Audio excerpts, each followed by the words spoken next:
Why, hello, hello. I am finally braving trying to figure out how to use this new laptop that I got for Christmas. It's really challenging because I can barely see anything unless I squish my nose up to it. I'll show you how to do it. Oh, well, see, I'm doing a live YouTube update. So not only am I learning how to use my computer, but I'm learning how to use all of the YouTube things that are available when you use it on a computer. Because I usually, all my YouTube stuff has always been through my phone. And I really wanted to get a new laptop for Christmas. And all my YouTube stuff is on the tablet. Yeah. That still needs to be fixed. I can't get it fixed. It's been so long. Yeah, well, it's probably better off to just buy you a new tablet than to go ahead and have that one fixed by now. But yeah, so I've been trying to catch up on my house. So I figured it would be a good time to play around with this a little bit. Oh, Mary wants to show you the new fish. See, you're on my webcam thing, so it might be more difficult to. I'll do it. You want to show them the new fish? You still need to put more water in there. I know. These are the fish. There's one catfish in here. It's just hiding. It's been there for a while. All right, you've shown them the fish. Yay. I want to get this laundry done. I gotta do it before dinner is ready. There were snails. You need to comb your hair still. You didn't end up combing it before we left, did you? You look real crazy. Hello. Kids had a snow day today, so they're all home. May I show them the cast I have made for the inanimate object? Yeah, you go get that, and I'll sit here and babble. Okay. All right, so it's been a while. All of my vlog posts have been few and far between, just because it was a lot of work to do any of my vlogging, because like I said, I had to do everything on my phone, and then I got a new phone right around Christmas time, which I absolutely love, but it still was a lot of work editing the videos that I would take on there, and then it would take forever to upload them, and I was having a lot of trouble with uploading them. So there's actually quite a few vlogs that I did that never even got uploaded because I was having issues with it. So I'm hoping that maybe this will make it easier for me, and I'll be more likely to vlog more often. And hopefully, if I start vlogging again, this has been it's always therapeutic for me to sit here and babble at my computer, because I spend too much time actually doing crap or trying to let my mind rest, that I don't have a whole lot of time for socialization, especially right now, because there's I go with Chaos Mama as my screen name for a reason, and it hasn't gotten any easier or any less crazy. My dad has been diagnosed with cancer, and I've had to be his power of attorney, basically. All of the doctors and stuff have to run things through me, because my dad's not always completely, I don't know if I want to say coherent, but he gets tired and his brain fog kicks in really badly. And, especially when we first found out about it, he was having some memory problems. So it was really necessary for to have a family member kind of step in and be his power of attorney to help make important medical decisions with and for him. And that has been, what's that? Is that, email? I think that's just an email notification. I have no idea what I'm doing, just so you know. We're clear here. I literally am clueless. I've never done this before. But there's just like a series of situations that kind of led me to withdrawing a whole lot. I'm back. Mary's here to show you her horse's broken leg. Well, the metal inside of the horse's leg was supposed to help it keep stable, but it broke, so I gave her a cast. That's really cute. And then she had us all. She went around and had all of us sign the cast, like you would if your little kid had a broken leg. It was cute. But okay. So I think some of my last vlogs. Those are my shirts. You want to put them in my shirt drawer? Where's your shirt drawer? Down over on the left. But I think some of my last vlog posts, whatever, were about my hysterectomy. Well, before I actually had the hysterectomy, No, gravity. yeah, the drawer's broken, so it falls out. So you just gotta catch it with your legs. That's what I did. But before I had the hysterectomy, I had a pretty big tumor that was growing in my uterus, and it was very unpleasant. It caused a lot of pain and discomfort and fatigue. And,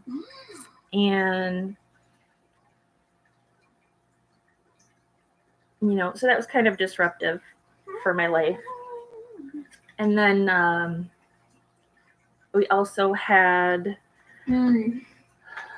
some issues with CPS for various reasons. Like I've always said, I end up dealing with CPS a lot because I have 3 kids with emotional impairments, and I have a ton of different staff members in and out of my home, whether it's therapists, CLS workers, respite workers, my case manager, and then her boss. I don't know. It's just I deal with CPS quite frequently, and most of the teachers that are concerned about my kids and didn't ask anybody, or didn't know that there was already a bunch of services in place dealing with it and working on it. So, Mary, I love you. Let me see them. At least one of them. Oh! I wasn't trying to get both of them. Well, I wanted to show them. Okay, Mary wants to show off her babies. Hi, babies. But anyways, I get to my train of thought gets derailed so easily. Rats are like ferrets. They're less stinky than ferrets. Yeah. And they don't steal and hide things as much as the ferrets. Yeah. And a rat will curl up and snuggle with you more than my ferrets did usually. Good. I think that the rats are much better for you than a ferret would be. Especially Rex, because he's an old geezer and he just wants to sit there and be lazy and chill anyways. But anyways, for various reasons, I had, with all of our staff, making different goals for the family and trying to take care of things. May I introduce them? Actually, why don't we save that for another day? We'll make a vlog just about that. Why don't we just let me sit here and babble at the computer for a little bit? Okay. You're supposed to be getting in the shower anyways. It's already 7:00. Could you go get in the shower, please? You said maybe. Could you please go get in the shower? Hold my baby. I don't want to babysit right now, sweetheart. I'm trying to fold this laundry, and I'm cooking dinner, and I'm vlogging all at the same time. So anyway, should I take them with me? Just put them back in the cage until you're done. Anyways, at the end of last school year, we had gotten a new in-home therapist to start working with Aaron and with Aaron's panic disorder and PTSD and all that. And so we were sitting at the kitchen table, going over, she had to get the history, all of the stuff that's happened with Aaron, and what our struggles are and all that good stuff. Well, so while I was going over it, she asked about, a history of any sexual abuse and whatever. And I told her, yes, there is Excuse me. showers that way. What is it? There are no towels, but I'm too lazy. So I'll just take a shower first. No, because you trashed my bathroom. Here you go. Oof. Okay. Anyways, so I had to tell her, yeah, there was an incident at our old house, and I had to, I told her I had filed police report and stuff. Well, so she didn't ask any other questions. We moved on from that rather quickly, and apparently, it turns out like she felt like she had to report it because she thought it hadn't been reported or whatever. So that opened, or I can't say opened a CPS case. In that incident, it was just another report that had to be investigated, and again was closed out without being substantiated. Even though they were closing it out, they still ended up coming out and having me sign a crisis plan stating that I won't let Aaron babysit Mary Jane or be at home alone or unsupervised with Mary Jane. I didn't know very much about these crisis plans or what they were binding me to, and I really didn't even put too much thought into what that would mean for how that would affect everything else that was going on. Because with a lot of the programs that I've been in, we were focusing on trying to stabilize each one of the kids and, put structure into place, which I was doing pretty good with my Fly Lady routines. As far as getting the house chores done and, with all of the kids' appointments and making sure that they're getting their medications, stuff like that. I was doing pretty good with that. But, and so because I was doing better with that, they started, my whole team, we started focusing on my mental health at that point. Just making sure that I'm taking the time to do the things that I need to do for myself, my self-care, and, going into therapy myself, which I'd been doing for a year already. One of my big stumbling blocks is all my health issues. And so it was, part of our plan was for me to be going to the gym, which I had started doing.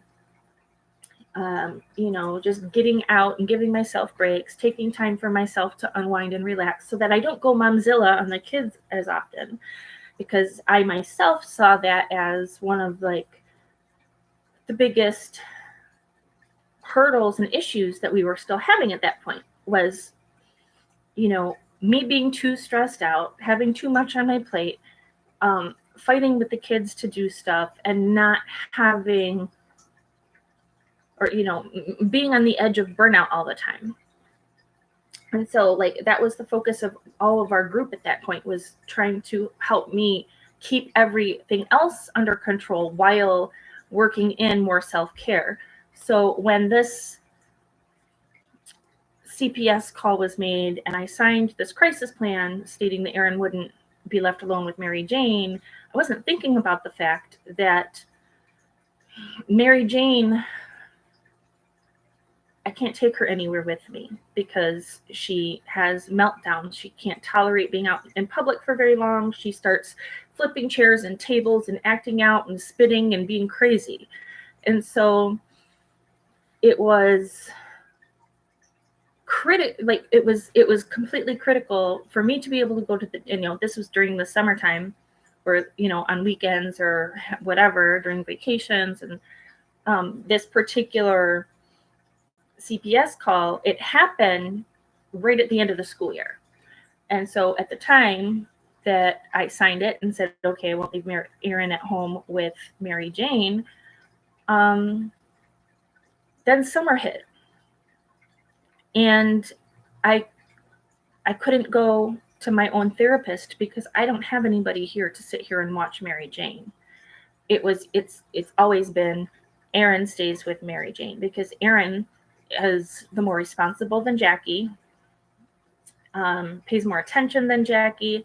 Erin already has like this maternal thing towards Mary Jane where she pays attention to what Mary is doing, and she, you know, to the point where I have to, when I'm home, I have to tell her, okay, you're not babysitting right now, you can let me handle it, you don't have to be on her about everything. So, you know, Erin's the only one of my kids that I actually trust to pay attention to what Mary's doing if I'm not home. And so for the summer then, I wasn't allowed to go to the gym anymore. I couldn't even go to my own therapy because I didn't have anybody to stay home with the kids during the time that I needed to go to therapy. And so it's like, basically, to try to summarize, it's just like all of the stuff that we'd been pushing to get to. And I really felt like I was at the top of my game, even though I was still having problems with my tumor and all of that. That was slowly growing. Having signed that crisis plan pretty much screwed me over the whole thing. And aside from that, it also threw me into a pretty heavy bout of depression because, you know, here all of this time, my goal has been trying to be like the best mom that I can be. And if only I could do this and this and that and keep my structure the way that I want it to be. If only I could incorporate these other things, everything would be so much better. And I really felt like I was at the top of my game. I was doing all my routines. I was keeping my house clean. The kids were getting their meds on time and when they're supposed to, and they were going to I was taking them to their appointments. You know, I was taking Erin to affirmations every week. I had Mary Jane signed up for the Play Place for Autism. So like, I really felt like I was finally able to kind of have that balance that I'd been striving for so long. And then when the CPS call came in, from getting my kid therapy, it just kind of derailed everything. And it knocked me down so hard. And I honestly feel that was kind of the start of my serious downward spiral, because after that, my tumor kept getting worse and worse, and I was in more pain and more tired and more fatigued. It was getting harder to do anything. I had much less motivation because I felt like, what's the point? I'm still going to get CPS called on me no matter how good I've got shit under control. So what's the point of killing myself to do it? But then I ended up having my hysterectomy. You know, school started back up again or whatever, and I got my hysterectomy in October. And after having my hysterectomy, I wasn't allowed to do anything for months. I wasn't allowed to push a vacuum. I wasn't allowed to even use my broom. I wasn't allowed to carry anything over 10 pounds or lift anything. Like, I literally, especially the first couple weeks, like I really couldn't do anything because I was, you know, on pain meds and tired, and it hurt to move. But basically, so I was already starting a downward spiral, and then feeling like I was chained to the bed and not able to do the things that I needed to do. And, you know, John had to work full time and then come home, and he was trying to take care of the things that he could take care of in the little bit of time that he had. You know, the house went to shit. Everything got messy. We got behind on everything. It was just horrible. And I literally had to force myself to just accept it. And that was really, really difficult for me, to not sit down and stress out over everything. So, then we come around after school has started, and Mary was doing pretty good. You know, at the end, it was either at the end of last year or sometime over the summer, whenever her last hospital visit was. they switched her medication around, and it seems like the Seroquel that she was on over the summer, she was had some Seroquel at night and Zoloft in the morning, and like Topamax or something during the day. She seemed to be doing pretty good on it. And so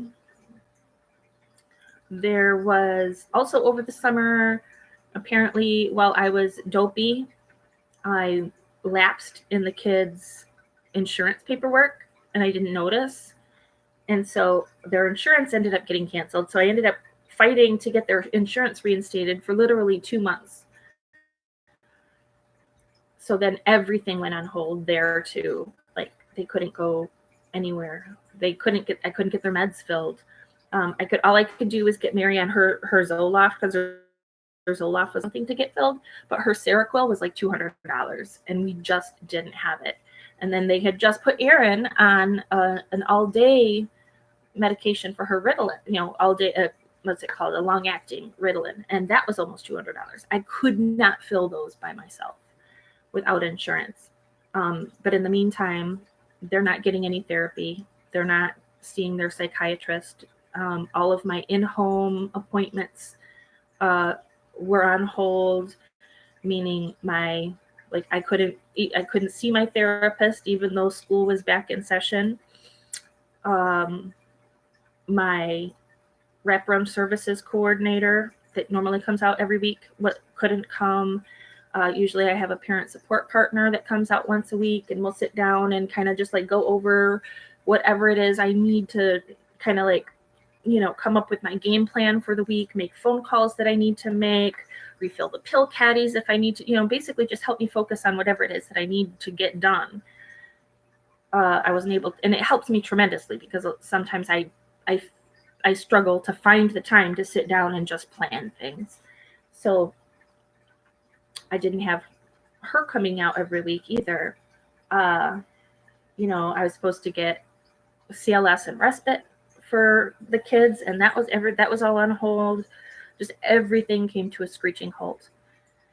And so then when the kids were back at school, they didn't have their medications. So it was hit and miss for a while. What days I could actually send Mary Jane to school and what days I had to keep her home because she's on no medication. Well, okay, there's just the Zoloft. So she's having meltdowns, she's having outbursts, and there's days I couldn't even get her on the bus to go to school. And so the kids were missing a lot of school. And they didn't have their meds. And they're still dealing with depression and anxiety and Mary's autism and all of this stuff. And Mary seems to be doing okay at school. I've been doing pretty good at picking and choosing what days to keep her and what days to send her. Well, eventually I sent her in on a day that she was unregulated and she had a complete meltdown. Start yelling at the teachers again and doing the same exact stuff that we dealt with every single day last year. But it's a new year, it's a new teacher, it's just like kind of a different group of staff. And so they were not familiar with this. And the fact that it was such a dramatic change from what they'd been seeing so far this year, they had me come and pick her up, and they told me that they wanted me to either take her in for emergency evaluation, contact my support team. So I contacted my support team, and basically we all agreed that, this was not one of the behaviors or, that we had been seeing that usually made us feel like we needed to take her in. I mean, I have no problem with taking them into the hospital normally if I think that they actually need it. However, at this time, I didn't have insurance, so taking her into the hospital would have cost me a fortune. And aside from that, the behaviors that she was doing was the stuff that we were letting slide last year, because we knew she was only saying it because she was stressed out in the moment. And then when she'd get over it, she would be fine. She doesn't need to be hospitalized every time she says, I wish somebody would kill me, or I wish I could just die. I mean, I know it sounds horrible, but it was a regular thing for Mary. That was one of her go-to behaviors when she was feeling stressed out and overwhelmed. She just hated that feeling so much. She felt like nobody would listen to her, that nobody cares about her. Like she would spiral really fast, but then she'd get over it really fast too. So that was CPS case number 2. I did not take her to the hospital. The paper that the school gave me said take her to the hospital or contact your team. So I contacted my team. Well, apparently they weren't very happy with that. They felt like I should have taken her into the hospital. And so they called CPS and made a report claiming medical neglect. Okay, now I'm going to have a nice sip of my wine now. So this is where stuff gets really fun. I've been saying this whole time that you only needs one CPS worker to get a wild hair up their butt, or to see things different than other people, or whatever. It just takes one. And I had gotten almost cocky about the CPS crap because I'm so used to getting the calls over stupid, silly stuff. I mean, I've gotten really silly calls, like over Mary Jane having a pet snake. They said I was in danger, letting her handle dangerous animals. Or I had a respite worker that came to my house, and my dog had gone to the bathroom on the floor, on the carpet that's tan and brown swirls. So and I'm half blind. I didn't see it. But instead of pointing out to me, hey, your dog went to the bathroom on the floor, it became how disgusting my house was. And it's unsanitary. I've had so many, I can't even tell you. One of the things that I would like to do when I have the time and the brain power is I want to go in and request. I was told that this was actually something that could be beneficial for me, is to go in and request a copy of all of my CPS file and my reports that have been made. So that way, every time I have a new staff member come in, I should make a family history, basically just kind of jotting down all of the big things or important things that somebody might need to know, that they might hear something about and not understand, but basically just kind of a disclaimer, like, hey, these are all of the things that have happened. We're aware of them, and this is what we did to handle each thing. Which I don't have time to go through and make it. I think it's a great idea. I would totally love to have that. But there is so much to write down that would take me forever. And I'm always so busy trying to put out fires in my current life that I don't have time to sit there and write down everything that's happened. Especially to try to figure out when things have happened, because I have no idea. But anyways, okay, so I've always said it only takes one. Well, I got the one. I've also said, and I've had so many CPS workers try to ease my mind when I say this, that, it bothers me just the sheer number of calls that I've had. I was really nervous at what that, what the optics of that are.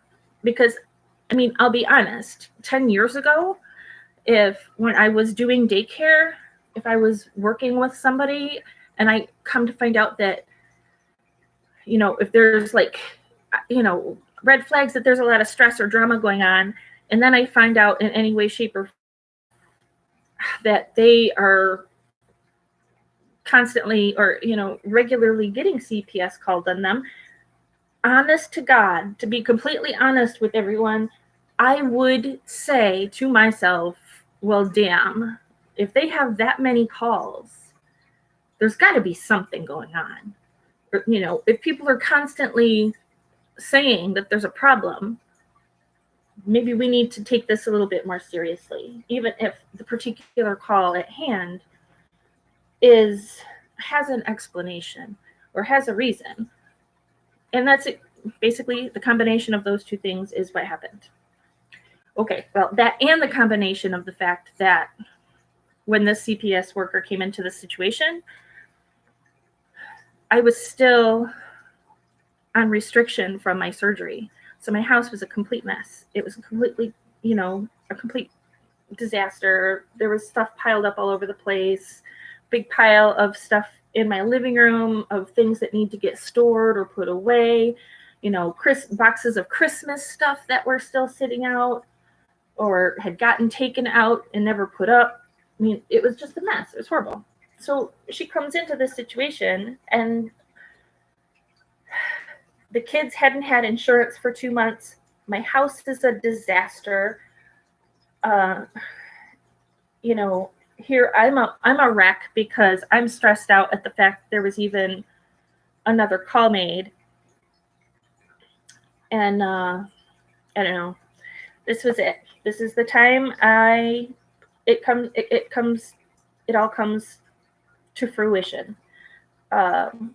This particular CPS worker decided that even though she can, clearly see like why things were the way they were right now, she looked back and said, but having your house be messy is a recurring complaint. And I've told every single time that the CPS has come into my house, I've always said, they always ask me, well, how can we help?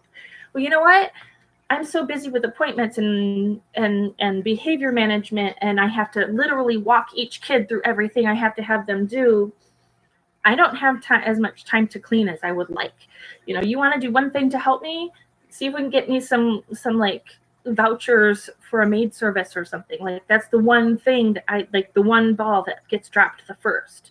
Because when you're constantly jumping from one crisis to the next crisis, folding that load of laundry is not nearly as important as sitting on the phone trying to get the insurance straightened out. Or it's not as important as going up and, picking Mary Jane up from school because she's having a meltdown and having to sit with their teachers for an hour trying to come up with a game plan. Like doing the laundry or the dishes or vacuuming, that kind of stuff. Like, it literally is the last priority when everything else is always in crisis mode. So my house does tend to be messy. And anybody who's come over here or that has ever spent any time with me, they know how this is. And so this is where it gets ironic. So I now have my first and hopefully only open CPS case, because she felt like, well, you know what? Even though everything is got reasons and whatever, because it's continual, it's reoccurring, I feel like I couldn't in good conscience dismiss this claim. She says, that the kids miss too much school. She spoke with my kid's psychiatrist, who says that the kids regularly don't get their medication regularly on time, that's like a recurring theme, which it happens. We'll run out of stuff, and I'll, forget to call things in, or, we'll have a vacation and my routine is different and I'll forget to give the kids their morning meds or whatever. It is a constant struggle to remember to give them their different meds at different times. But anyways, here's where it gets ironic. So all of these times I kept telling them about how, if they want to, how can we help you? And I'm like, the one thing you can help me with is getting my house clean. And now that I have an open CPS case, I've been assigned, it's called Family Families First. I've got, which they've offered to, at one of my last few CPS calls, they had suggested maybe hooking me up with this program, but then nothing ever came of it. They never actually ended up sending anybody out. Well, now I finally got it, and guess what? I met with this guy today, and the first thing that and now these guys come out like 3 or 4 times a week, he says. They meet with me 3 or 4 times a week and kind of just help, like when your family is in crisis, they kind of help get things under control with you, help you get things under control and put routines in place and, all of the things that I've been struggling with all of this time. This guy is literally coming out tomorrow to clean Aaron's room. I'm having such a hard time wrapping my head around this. I mean, not because I'm upset about it, not because it's, or it's just I've not had any, but I've not been able to really get any of that kind of help. To even from like friends and family. I live far away, and everybody's got stuff going on, so I haven't had a whole lot of support as far as taking kids to appointments or helping with extra chores or helping with meals or any of that kind of stuff. And so I don't honestly, I have no idea what other kind of stuff these people do, but he made it sound like the things that the variety of things that they can do is very wide, just to kind of help us get everything back under control and get things moving smoothly. And I was fucking floored because I was telling him this story when he came yesterday. I was telling him the story because he asked, okay, well, what, just to kind of start off with, why, to get to know each other and whatever a little bit, why don't you tell me about why you think you have CPS involved in your life right now? So I basically just told him all of the stuff that I just told you. Ending with, that's, the only thing I could think of that I could actually have anybody help me with would be cleaning, because I can't have people take my kids to appointments. I'm not going to have people that are here to give my kids their medications. I'm not going to have anybody here in the morning to help me try to get Erin to actually, get her panic attacks down, to help me actually get her into school. I haven't been able to get CLS and respite, where CLS would, helps the kids with their life skills, like organizing your homework, doing homework, cleaning your room, going out in the community,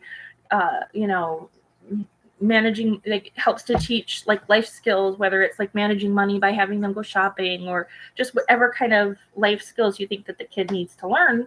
The CLS is community living support. It helps the kid learn life skills.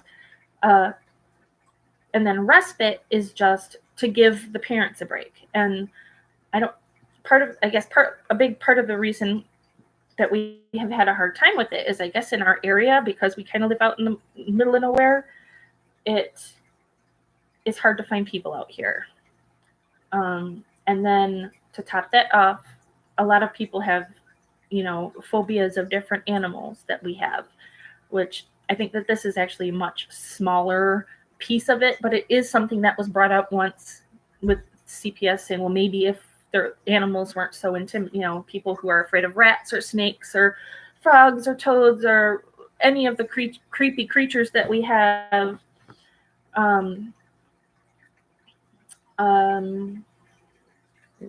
Another thing that a stumbling block for that is, everybody wants the same time frame. While the kids are in school, you want CLS after school, you want respite after school or on weekends or nights, so it's just really hard to find people to do any of that. So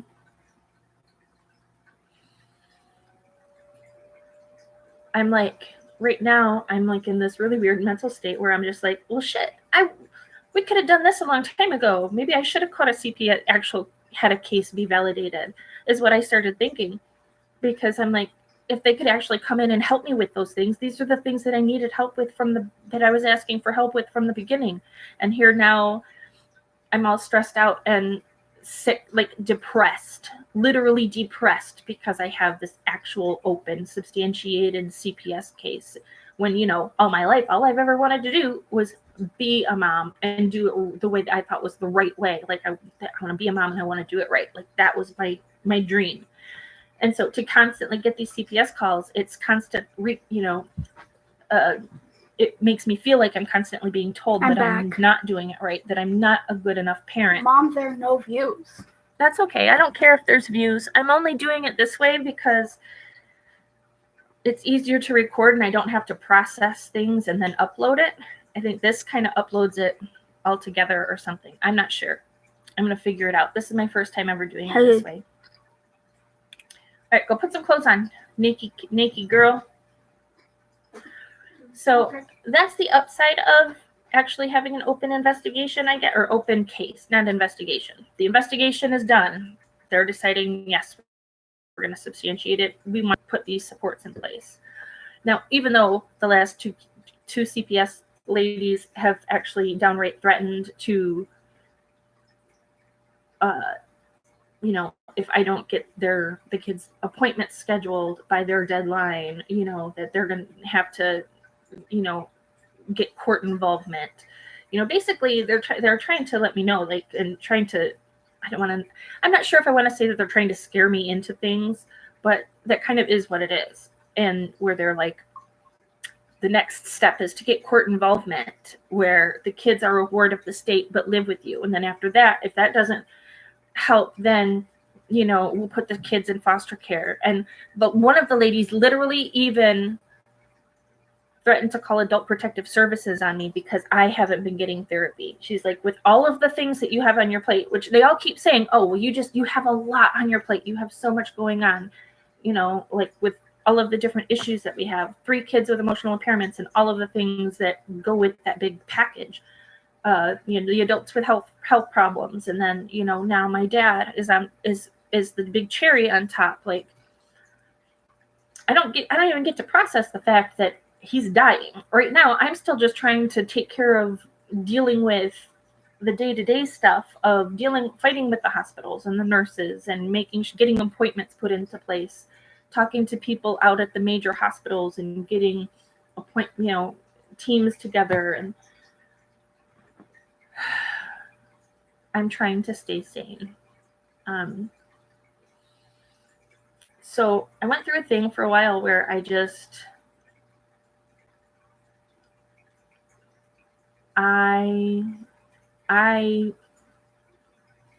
completely withdrew. I'm trying to get myself out of that teeny weeny bit right now. As far as just shutting down, it's not really healthy for me to shut down and not reach out to anybody and not talk about things, because I need to get it out to be able to process it, invent it, and have some kind of release so that I don't keep going into Momzilla mode and stressing out and having breakdowns. But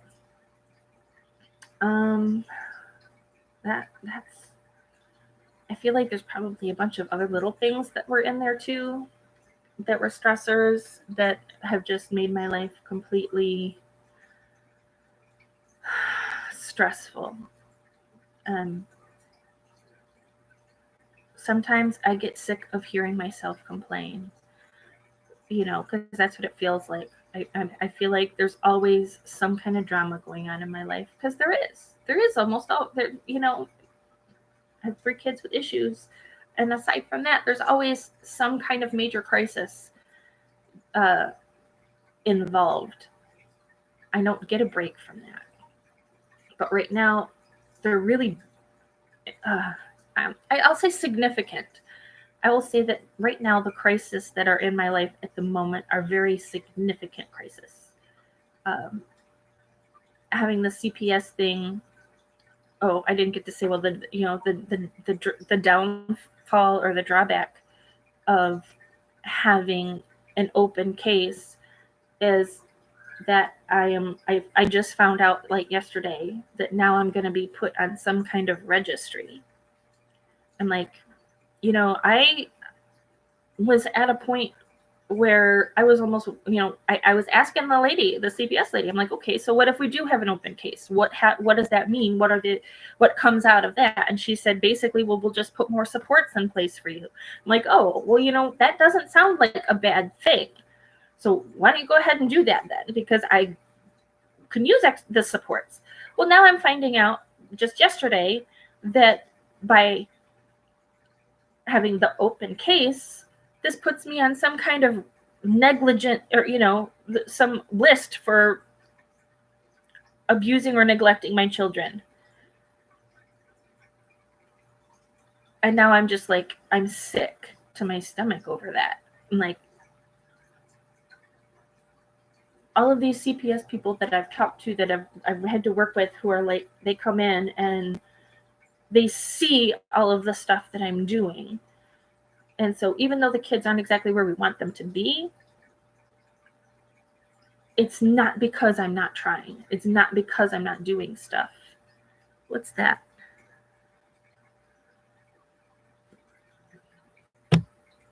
What just happened? Oh, that's weird. I don't know what I'm doing. Laugh hysterically. Sometimes it won't do that. But anyways, I think that's enough babbling. I probably talked for an hour. So, long story short, I'm trying to pick myself up and get myself back onto my feet. It's really, really hard this time around. It seems like it's just getting harder and harder every time to pick myself up off my feet or off the ground. But I'm still trying. I'm working on it. We'll see how things go. And I'm done folding my clothes. Now I need to go and take care of dinner. So thanks for watching this if you watch it. And otherwise, I'll talk to you later. Bye.